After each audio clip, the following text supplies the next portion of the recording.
Здравейте и добре дошъл в Vitoshared. Благодаря. Представете се, ако обичате. Казвам се Никола Спасов и съм част от колектива на Geotron Engineering, които изпълняват геотермалната инсталация в Vitoshared. Това звучи доста футуристично. Геотермия, геотермална инсталация. Какво всъщност означава това? Хората много често бързат да направят асоциация с високотемпературната геотермия. Тя няма нищо общо с нея. Геотермалната инсталация за жилищни сгради и въобще за всякакъв тип сгради използва температурата на земята. От 100 до 200 метра температурата на земята е с постоянен характер. Посредством сондажи, които са от затворен тип, неводочерпещи, полагаме тръби, които отнемат температурата на земята и доставят до всяко жилище температура необходима за използването на тяхните електроуреди, които са термопомпа, земя, вода. Вие казвате сондажи. На каква дълбочина? Може би 40-50 метра е доста дълбоко вече. Тук в случая за конкретния проект сондажите са на 130 метра, в които се полагат полиетиленови тръби, специално изработени за проекта и въобще за тази тип система. Те се пълнат еднократно тези тръби с вода и не водочерпат, а само отнемат температурата на земята. Сондаж, аз доколкото мога да си представя, означава да се пробие земната повърхност, нали, за да стигне по-дълбоко. Но как успяте да стигнете толкова дълбоко, 130 метра? 10 метра го разбирам с кирки и лопати ще стане, но как постигате тази дълбочина от 130 метра?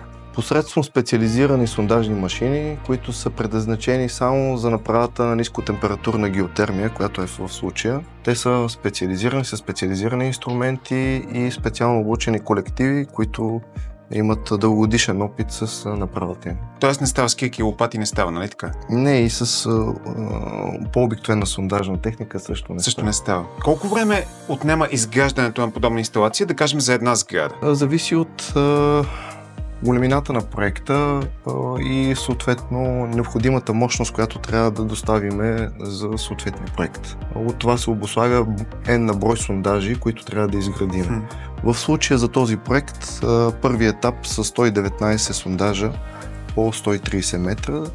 Това е първата част. Втората част мисля, че бяха 250 сондажа по 130 метра. Значи геотермия, нали, започнахме с това, че звучи много футуристично, много специално, но това някакъв гимик ли е, смисъл някаква така шашма, която да взимате парите на хората или полза от това нещо има ли в действителност? Ползата е, много е голяма въобще за обществото, както за обществото, така и за крайния клиент. Първо, геотермията, когато е направена по този начин, където обясняваме се в момента, доставя ефективност на термопомпите 6:1. Това означава, че спрямо топлофикация или газификация системата е 2 до 3 пъти по-ефективна. Това води съответно до 2 до 3 пъти по-ниски месечни сметки за крайния потребител. А няма ли да е всъщност по-изгодно на хората и по-лесно всъщност да сложите една печица в хола и да си топлят цялото жилище с нея? Печката зависи какво го имате предвид с печка, може да бъде електрическа или на някакъв... Да речем електрическа. Когато е на електрическа, това означава, че вие за едно и също количество енергия потребявате 6 пъти повече електрическа енергия директно. 6 пъти повече? Да. Когато е печица, сега ще ви дам пример. Всеки един от тези апартаменти е с, да кажем, проектна консумация от порядъка на 5-6 кВт. Ако приемаме, че 6 кВт е консумацията на вашето жилище, разделено на 6, то вие ще харчите 1 кВт. Най-малката електрическа печка е 2,5 кВт. Съответно, вие ще трябва с 2 печки или 3 печки да си захраните цялото жилище, за което ще платите 6 пъти повече ток за същата консумация, най-просто обяснено.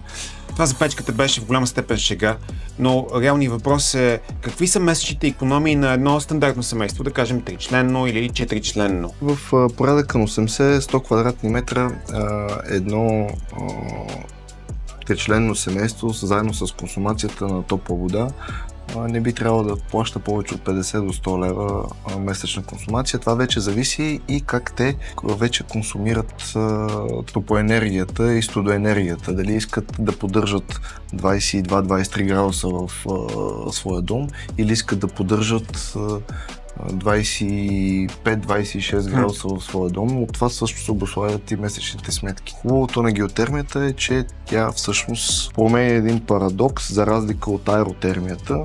Тя не зависи от външната температура. Когато навънка е минус 10, минус 16 градуса, тя запазва своята ефективност, докато въздушните термопомпи и климатици силно се влияят от външната температура. И ако на хартия въздушната машина е с КОП 1:3 или 2 пъти по-неефективна от геотермията, всъщност когато на едно домакинство му трябва отопление или охлаждане, ефективността не е 2 пъти по-малка на въздушната машина, а 3 пъти, защото КОПа става не 1:3, а 1:2 при минус 10, минус 16. Това е един от парадоксите, които в момента поради ефтината електроенергия на българския пазар не се обръща внимание и сега масово се строи с въздушни машини, но това след време ще даде своето отражение, когато домакинствата излезнат на свободния пазар. Тогава цената на електроенергията ще се увеличи или ще стане реална. Тя няма да се увеличи, тя просто ще стане реална, защото в момента бива дотирана от разни фондове, които държавата създава, за да няма социални проблеми.